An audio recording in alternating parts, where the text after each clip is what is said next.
Hey what's up guys, it's your boy Swaggy signing in. और यार हमारे पीटर मेसी पार्कर एंड उनके amazing दोस्तों ने अल्बा और बस्केट्स ने जो शार्लेट का साइनिस्टर 6 बनाकर जो धोया है ना, मजा आ गया कसम से।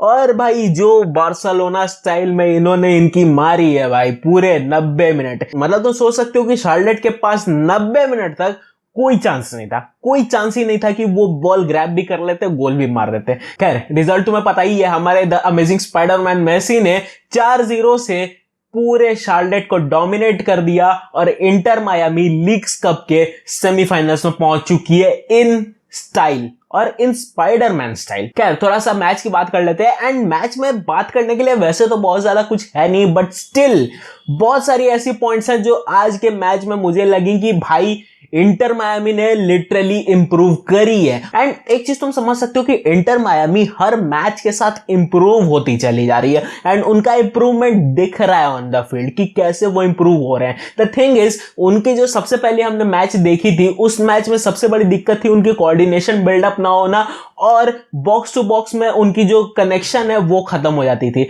अब वो कनेक्शन बिल्कुल ही मतलब टॉप नॉच हो चुकी है बिकॉज ऑफ बस्केट्स और अल्बा जो बीच में खेल रहे हैं उनके वजह से। और दूसरा जो मेसी जो कनेक्ट करने के लिए उनको एक बॉक्स से दूसरे बॉक्स में, this team is performing phenomenal. अब चाहे वो तुम मेसी इफेक्ट भी कह सकते हो या तुम चाहे टाटा मार्टिनो इफेक्ट भी कह सकते हो, because Tata Martino knows his game. और इस मैच की बात करें तो पहले 10 मिनट मैं तुम्हें सीरियसली बताऊंगा कि शार्लेट थोड़ी सी दिख भी रही थी कि भैया थोड़ा सा काउंटर अटैक कर सकते हैं, थोड़ा सा मार सकते हैं, एक तो चांसेस क्रिएट कर सकते हैं गोल का। फिर उसके बाद जो हमारे स्पाइडरमैन और उनके अमेजिंग दोस्तों ने जब बॉल निकालनी शुरू करी है इनके बीच से बार्सिलोना स्टाइल में, फट गई शार्लेट की, कोई चांस नहीं था। वो फिर जो भागे ना पूरी फील्ड पर 80 मिनट तक वो भागते ही नजर आए पूरे फील्ड पर, फिर उनके पास कोई चांस ही नहीं था, वो छोड़ चुके थे, वो उम्मीद ही छोड़ चुके थे कि हमें कुछ करना है। एंड द थिंग इज, उनके पास बस एक ही रास्ता था काउंटर करने का एंड वो भी वो नहीं कर पा रहे थे जस्ट बिकॉज मेसी उनके बीच से ऐसे बॉल निकाल रहा था जैसे अंकारा मेसी हो। एक तो यार सबसे बड़ा कंप्लेन है कि एमएलएस की जो एक्सेसिबिलिटी है ना वो इतनी चूतिया है कि तुम्हें एप्पल प्लस का सब्सक्रिप्शन लेना पड़ेगा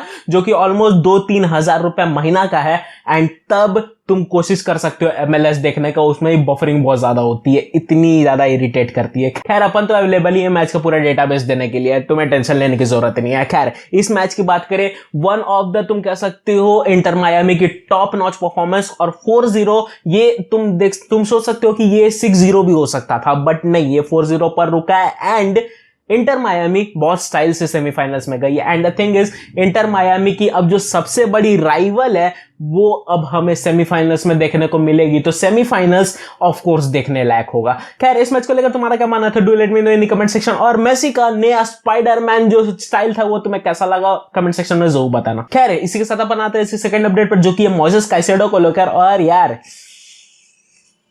कुछ ज्यादा ही कंफ्यूजिंग होती जा रही है काइसेडो की डील। देखो तुम्हें मैं बेस से प्रॉब्लम बताता हूं कि बेस से क्या, नीचे से ऊपर तक क्या कहानी चल रही है। सबसे पहले चेल्सी बहुत ज्यादा इंटरेस्टेड थी मोइसेस काइसेडो को साइन करने के लिए। चेल्सी ने सबसे पहला जो अपना बिड मारा था वो था 60 मिलियन का, ब्राइटन ने वो एक्सेप्ट करने से मना कर दिया। दूसरा जो बिड मारा चेल्सी ने वो बिड मारा 80 मिलियन के लिए, वो भी डील ब्राइटन ने कैंसिल कर दी ये बोलकर कि मोइसेस काइसेडो को वो 100 मिलियन से नीचे देंगे नहीं। अब कल की जो बिल्डअप हुई वो ये हुई कि लिवरपूल कूद गई कल मोइसेस काइसेडो के डील में एंड लिवरपूल ने अपनी हिस्टोरिक बिड काइसेडो के लिए मार दी 110 मिलियन के लिए।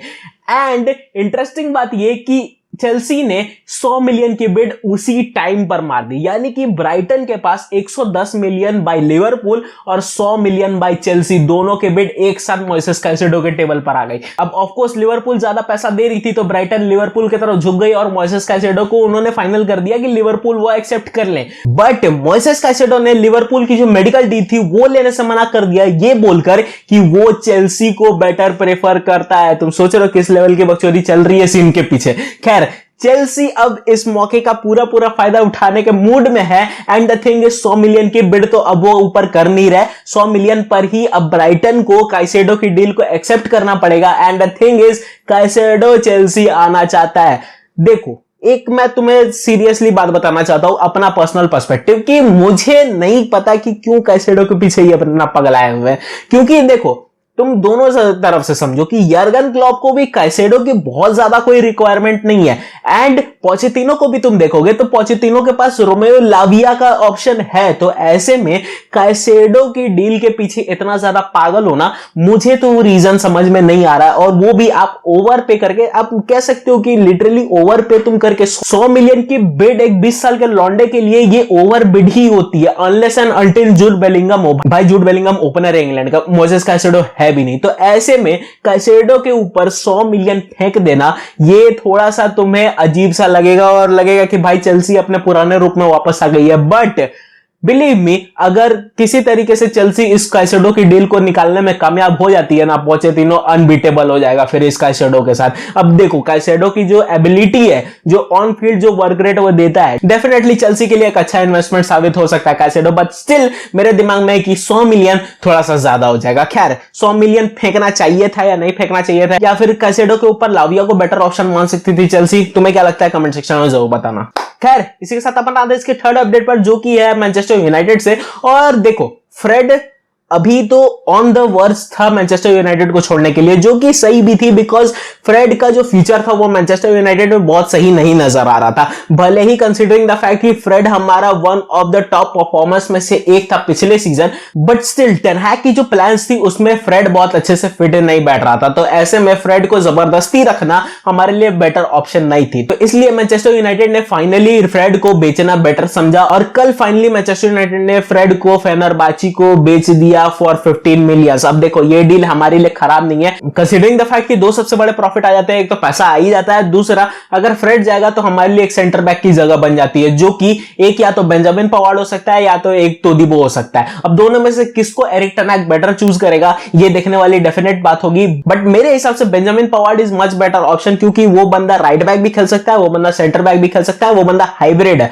और उसकी जो वर्क रेट है डिफेंस में वो डेफिनेटली अनबीटेबल हो जाती है, कंसीडरिंग द फैक्ट कि बायर्न में उसने एक अच्छा रोल प्ले किया है अंडर टूकल एंड नागल्समैन। तो ऐसे में मेरे हिसाब से Benjamin Pavard is much better option than Todibo. खैर अब एरिक टेन हैग किसके पीछे जाता है वो तो देखने वाली डेफिनेट बात होगी। खैर इसी के साथ अपन आते हैं इसके फोर्थ अपडेट पर, जो कि है बार्सिलोना को लेकर। और देखो बार्सिलोना के पास अभी ऑप्शंस भरमार है, बट मेन वही थिंग आ जाती है पैसे और रोकड़े वाली कहानी। अब देखो बार्सिलोना डेफिनेटली अपने राइट बैक के बारे में सोच रही थी, एंड द थिंग इज जाओ कैंसेलो के पीछे बार्सिलोना बहुत समय से पड़ी हुई थी, एंड मैन सिटी भी जाओ कैंसेलो को बेचने के ऊपर पूरी प्रोमिनेंट है। तो ऐसे में अब कल न्यूज आती है कि बार्सिलोना फाइनली जाओ कैंसेलो में इंटरेस्टेड है, एंड फाइनली वो जाओ कैंसेलो को साइन करने के बारे में और उस डील को क्रैक करने के बारे में सोच सकते हैं। अब देखो मैनचेस्टर सिटी अभी बहुत ज्यादा प्राइस टैग मान रही है, ऑफ कोर्स 50 मिलियन का जो प्राइस टैग है वो अभी उन्होंने जाओ कैंसेलो पर लगाया है, but the thing is Barcelona इसको थोड़ा सा कम कर सकती है, एंड बार्सिलोना के हाथ में अभी ये डील है। अभी मैं तुम्हें बता दूं कि नेमार की डील भी अभी लटकी हुई है, बट शावी जाओ कैंसेलो को बेटर प्रायोरिटी मानता है देन नेमार। अब थोड़ा सा नेमार की डील पर भी आ जाते हैं, एंड नेमार ये चीज तो कंफर्म है कि नेमार पीएसजी छोड़ेगा, क्योंकि कल ले पेरिशियन ले इक्विप ने दोनों ने ही ये चीज रिपोर्ट कर दिया कि पीएसजी और नेमार अब ऐसे कुछ रास्ते ढूंढ रही है जिससे आसानी से अब नेमार पीएसजी को डिपार्ट कर सके। देखो एक चीज तो कंफर्म है दोनों ही हिसाब से कि लुइस एनरिके अपने प्लान्स में नेमार को भी मानता नहीं है, नेमार पीएसजी छोड़ना चाहता है, एंड पीएसजी भी नेमार को रखना नहीं चाहती है। अब ऐसे में सबसे बड़ा क्वेश्चन आ जाता है कौन आखिर नेमार को लेगा, क्योंकि 150 मिलियन तो प्राइस टैग लगा रखा है पीएसजी ने, and the thing is Barcelona अभी बहुत ज्यादा इंटरेस्टेड लग रही है नेमार को साइन करने में। द थिंग इज बार्सिलोना के पास अभी तो जाओ कैंसेलो का ऑप्शन है ही, बट नेमार को वो एक सीजन के लिए लोन पर लेकर आ सकते हैं। एंड कल नेमार ने अपने इंटरव्यू में भी बताया कि बार्सिलोना उसका अब कहानी हो सकता है कि बार्सिलोना अब वो जाना चाहता है वापस, एंड वापस से वो बार्सिलोना के लिए खेलना चाहता है। नेमार ने ये चीज तो जता दिया है, बट द थिंग इज क्या बार्सिलोना सच में नेमार को अभी अफोर्ड कर सकती है? सबसे बड़ा क्वेश्चन यही हो जाएगा, क्योंकि पीएसजी नेमार की डील सस्ते में निपटा कर एक चीज तो तुम कह सकते हो कि अपने ऊपर घाटा नहीं झेलेगी, ये चीज तो मैं पीएसजी को दूंगा। तो ऐसे में अब नेमार कहां जाता है आगे आने वाले टाइम में वो चीज देखना बहुत ज्यादा इंटरेस्टिंग होगा। खैर तुम्हारा क्या मानना है, क्या बार्सिलोना आना चाहिए सच में नेमार को? क्या नेमार को सच में बार्सिलोना 2.0 करने की अभी जरूरत है? कमेंट सेक्शन में जरूर बताना। खैर that's it for today guys, hope ये वीडियो तुम्हें अच्छी लगी हो। वीडियो अगर अच्छी लगी तो वीडियो को लाइक करना, चैनल को सब्सक्राइब कर देना। मैं मिलता हूं तुमसे किसी और दिन किसी और नए टॉपिक पर। It's your boy Swaggy signing out.